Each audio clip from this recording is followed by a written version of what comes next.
बिस्मिल्लाहिर्रहमानिर्रहीम। अस्सलाम वालेकुम डियर स्टूडेंट्स। तो आज हम स्टार्ट करने जा रहे हैं अपनी सेकेंड ईयर की फिजिक्स को और उसका फर्स्ट चैप्टर पढ़ेंगे, चैप्टर नंबर 12। और चैप्टर नंबर 12 में हमारे पास इलेक्ट्रोस्टैटिक्स। तो सबसे पहले हम इंट्रोडक्शन पढ़ लेते हैं इलेक्ट्रोस्टैटिक्स का। इलेक्ट्रोस्टैटिक्स असल में है क्या चीज? हम कहते हैं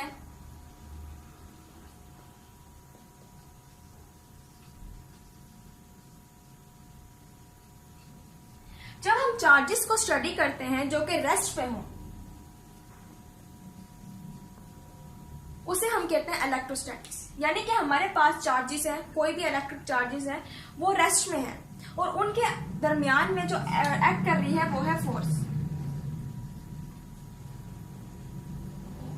तो इस सारे केस को जब हम स्टडी कर लेते हैं तो हम कहते हैं कि वो हमारे पास है इलेक्ट्रोस्टैटिक्स। यानी कि हमारे पास इलेक्ट्रिक चार्जेस थे जो कि रेस्ट पे थे और हमें पता है जब चार्जेस रेस्ट में होते हैं तो उनके दरमियान कोई ना कोई इलेक्ट्रिक फोर्स जो है वो एक्ट कर रही होती है, तो वो हमारे पास होती है इलेक्ट्रोस्टैटिक। जब हम इस पूरे केस को स्टडी करते हैं तो हमारे पास बनता है electrostatics. So the study of electric charges at rest under the action of electric force is called electrostatics. अब हमारे पास ये फोर्स क्या है जो कि दो चार्जेस के दरमियान अप्लाई हो रही है। दरअसल हमारे पास एक इलेक्ट्रिक फोर्स है जो कि दो एटम्स को होल्ड करके रखती है। जैसे कि हम कहते हैं हमारे पास एक पॉजिटिव चार्ज है और हमारे पास एक नेगेटिव चार्ज है। हमें पता है कि ये चार्ज एक दूसरे को अट्रैक्ट करेंगे, तो इनके दरमियान जो फोर्स हमारे पास अप्लाई हो रही है वो हमारे पास इलेक्ट्रिक फोर्स है।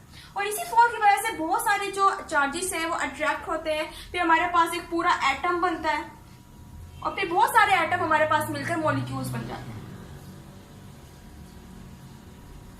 और हमें पता है कि हमारी जो ह्यूमन बॉडी है उसके अंदर भी एटम्स हैं, मॉलिक्यूल्स हैं। तो हम ये कह सकते हैं कि जब एटम और मॉलिक्यूल्स है तो चार्जेस भी हैं, और जब चार्जेस है तो उनके दरमियान इलेक्ट्रिक फोर्स भी है। यानी हम ये कह सकते हैं कि ह्यूमन बॉडी के अंदर भी इलेक्ट्रिक फोर्स जो है वो एग्जिस्ट करती है।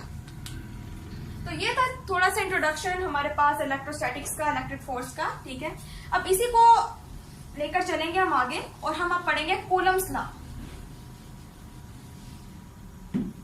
हमें पता है हमारे पास दो तरह के चार्जेस होते हैं, एक हमारे पास होता है पॉजिटिव, एक हमारे पास होता है नेगेटिव। ठीक है, हमें पता है जब ये दोनों चार्जेस क्या करते हैं, एक दूसरे के करीब आते हैं तो ये एक दूसरे को अट्रैक्ट करते हैं। लेकिन जब एक दूसरे के सेम चार्जेस आते हैं, फॉर एग्जांपल पॉजिटिव पॉजिटिव और नेगेटिव नेगेटिव, तो एक दूसरे को रिपेल करते हैं। यानी कि लाइट चार्जेस हमेशा रिपेल करते हैं, एक दूसरे से दूर जाते हैं, और जो अनलाइट चार्जेस होते हैं वो हमेशा एक दूसरे को अट्रैक्ट करते हैं। हम जो अज्यूम करते हैं प्रोटॉन पर चार्ज, जो हमारे पास प्रोटॉन पर चार्ज होता है, हम उसे अज्यूम करते हैं वो होता है हमारे पास पॉजिटिव। ठीक है, और जो हम इलेक्ट्रॉन पर अज्यूम करते हैं चार्ज, वो हम अज्यूम करते हैं एज नेगेटिव। ठीक है, तो अब हम स्टडी करते हैं इसकी क्वांटिटेटिव नेचर को, यानी कि इसकी क्वांटिटेटिव नेचर क्या है।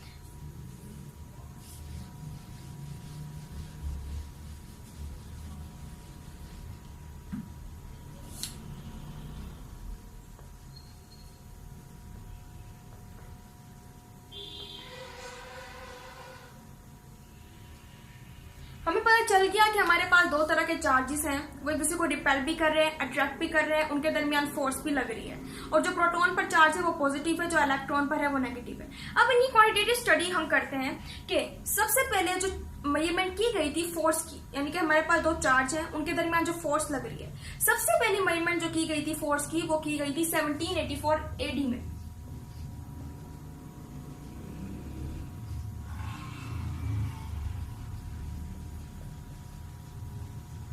चार्ल्स कूलम एक हमारे पास एक इंजीनियर था, एक फ्रेंच मिलिट्री इंजीनियर, जिसने 1784 AD में फर्स्ट टाइम मेजरमेंट की थी of force between two charges. ठीक है, तो ये हमारे पास एक बहुत इंपॉर्टेंट MCQs आ गया। तो इसी ने इस मेजरमेंट की बेस पर उसने एक लॉ भी बनाया था जिसको आज हम कहते हैं कूलम्स लॉ।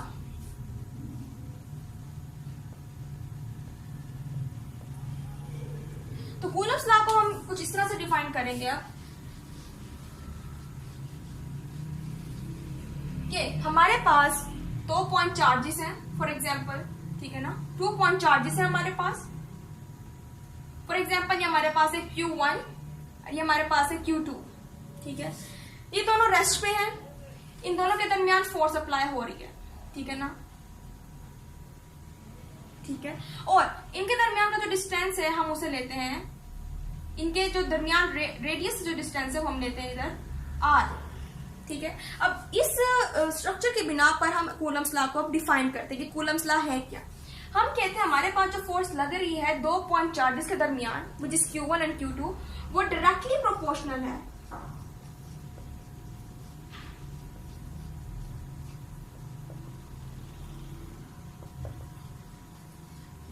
फोर्स जो लग रही है दोनों पॉइंट चार्जेस के दरमियान, वो दरअसल डायरेक्टली प्रोपोर्शनल है to the product of magnitude of two charges. हमारे पास जो चार्ज Q1 और Q2 है, इनके मैग्नीट्यूड का जो प्रोडक्ट होगा हमारे पास वो डायरेक्टली प्रोपोर्शनल होगा टू द फोर्स, और इनवर्सली प्रोपोर्शनल होगा to the square of distance between them. यानी कि दोनों चार्ज के दरमियान जो हमारे पास डिस्टेंस आ रहा है विच इज r, जब हम उसका स्क्वायर ले लेते हैं तो वो उसकी क्या हो जाता है, इनवर्सली प्रोपोर्शनल हो जाता है, ठीक है। तो हम इसको डिफाइन करते हैं, the force between 2 point charges is directly proportional to the product of magnitude of two charges and inversely proportional to the square of the distance between them। तो ये हमारे पास कूलम्स लॉ की डेफिनेशन है। अब इसको हम मैथमेटिकली किस तरह राइट करेंगे, अब इसको हम मैथमेटिकली राइट करके दिखाती हूँ मैं आपको। हमारे पास F फोर्स थी, ठीक है, हमने कहा वो डायरेक्टली प्रोपोर्शनल है product of magnitude of two charges and inversely proportional है स्क्वायर ऑफ द डिस्टेंस। हमने स्क्वायर ले लिया डिस्टेंस का, तो हमारे पास ये मैथमेटिकल फॉर्म आ गई कूलम्स लॉ की।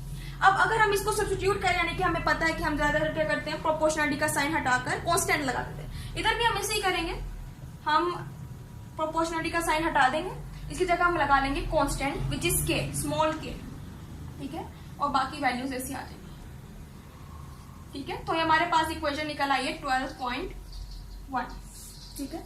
अब हम जरा इस इक्वेशन को स्टडी करते हैं कि इस इक्वेशन में जो हमारे पास चीजें दी गई हैं वो है क्या।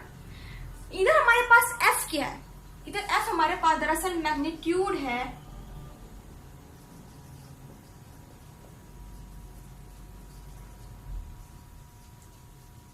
इन दोनों चार्जेस के दरमियान जो फोर्स अप्लाई हो रही है उसका मैग्नीट्यूड हमारे पास है f। इसके अलावा हमारे पास Q1 Q2 हमें पता है हमारे पास दो चार्जेस हैं, और R हमारे पास Q1 Q2 जो हमारे पास दो चार्जेस हैं उनके दरमियान का डिस्टेंस।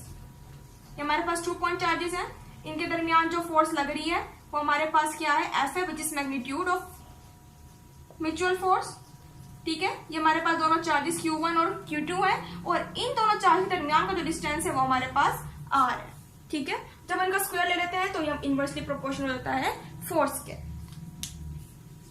और हम कहते हैं जो फोर्स है, जब हम कूलम्स लॉ की बात करते हैं तो फोर्स हमेशा एक्ट करती है उस लाइन पर जिस पर दोनों चार्जेस मौजूद हैं। फॉर एग्जांपल हमारे पास ये एक चार्ज है, ठीक है ना, फॉर एग्जांपल ये हमारे पास है पॉजिटिव चार्ज है, ये हमारे पास नेगेटिव चार्ज है।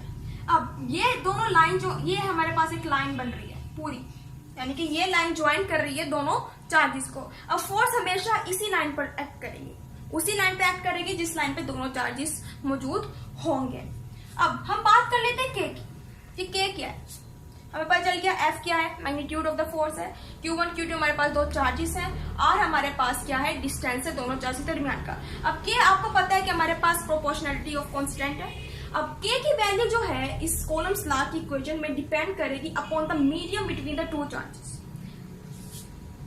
ये डिपेंड कर रही है मीडियम पर, दोनों चार्जेस के दरमियान का जो मीडियम है, ठीक है, ये हमारे पास पूरा का पूरा जो बीच में है ये हमारे पास एक मीडियम है दोनों चार्जेस के दरमियान, और डिपेंड कर रही है सिस्टम ऑफ यूनिट्स पर। कौन सा सिस्टम ऑफ यूनिट्स, वो सिस्टम ऑफ यूनिट जिसके अंदर हमने F को, Q को यानी कि चार्जेस को, और R यानी कि डिस्टेंस को हमने मेजर किया, ठीक है। फॉर एग्जाम्पल अगर हम कहते हैं कि मीडियम जो है इन दोनों चार्जेस के दरमियान का जो मीडियम है वो फ्री स्पेस है। फॉर एग्जाम्पल फ्री स्पेस यानी कि जगह खाली है, और अगर हम कहते हैं कि हमने F को, Q को और R को कौन से सिस्टम ऑफ यूनिट्स में मेजर किया है, SI सिस्टम ऑफ यूनिट, कि सिस्टम इंटरनेशनल यूनिट्स में मेजर किया है, तो हमारे पास K की वैल्यू निकल आती है। तो K की वैल्यू को फिर हम इस तरह से रिप्रेजेंट करते हैं 1/4 पाई E0, यानी कि हमने कहा कि अगर हमारे पास मीडियम जो है दोनों चार्ज के दरमियान का वो फ्री स्पेस है, शर्त आ गई, और दूसरा हमारे पास क्या आती है कंडीशन कि अगर system of units SI units है तो हमारे पास K की वैल्यू को हम इस तरह रिप्रेजेंट करेंगे 1/4 पाई E नॉट। अब इधर हमारे पास E नॉट आपको नजर आ रहा होगा, हमारे लिए एक नई चीज है। अब E नॉट को हम जरा स्टडी करते हैं कि E नॉट क्या है। E नॉट भी हमारे पास एक इलेक्ट्रिकल कांस्टेंट है। E नॉट को हम कहते हैं कि हमारे पास एक इलेक्ट्रिकल कांस्टेंट है, और इसका दूसरा नाम हम कहते हैं कि इसका जो अनदर नेम है वो है परमिटिविटी ऑफ फ्री स्पेस।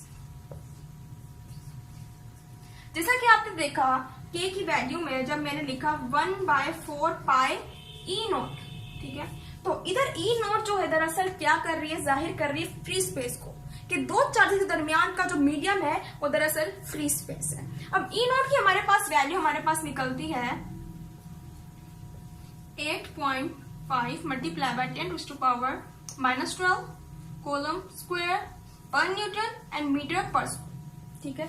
लेकिन जब हम क्या करते हैं, इस E नॉट की वैल्यू को भी डालते हैं, पाई की वैल्यू पुट करते हैं, और K की जो पूरी इक्वेशन है उसको हम जब क्या करते हैं सब्स्टिट्यूट करते हैं, यानी कि सारी वैल्यूज पुट करके, तो हमारे पास K की वैल्यू निकल आती है 9 multiply by 10⁻9 newton metre square and per coulomb square. तो ये हमारे पास K की एग्जैक्ट वैल्यू निकल आई। किस तरह, जब हमने मीडियम को और सिस्टम ऑफ यूनिट्स को क्या किया, हमने कंसिडर किया, तो हमारे पास ये आ गई हमारे पास K की एग्जैक्ट वैल्यू, ठीक है। तो अब हम इसी K की वैल्यू को हमारे पास निकल आई which is 1/4 pi E not, इसको हम पुट कर देते हैं इक्वेशन 12.1 में। चलिए पुट करके देखते हैं कि F is equal to K Q1 Q2 divide by R square. इधर हम K की वैल्यू पुट करते हैं which is K is equal to 1/4 pi E naught. अब पुट करते हैं तो हमें पता चलता है कि F इज इक्वल टू है 1/4 pi E not and Q1 Q2 divide by R square. तो हमारे पास निकल आई है columns force in free space. Free space में जो कॉलम फोर्स निकल रही है हमारे पास उसकी वैल्यू आ गई, यानी हमें पता चल रहा है कि दो चार्ज के दरमियान जो फोर्स लग रही है वो दरअसल फ्री स्पेस फोर्स, ठीक है। तो आज के लिए इतना ही। इंशाल्लाह अगले लेक्चर में हम इसको कंप्लीट करेंगे पूरे टॉपिक को, और इसके रिलेटेड जो भी हमारे पास न्यूमेरिकल्स हैं, एग्जांपल्स हैं, उसको भी हम करेंगे।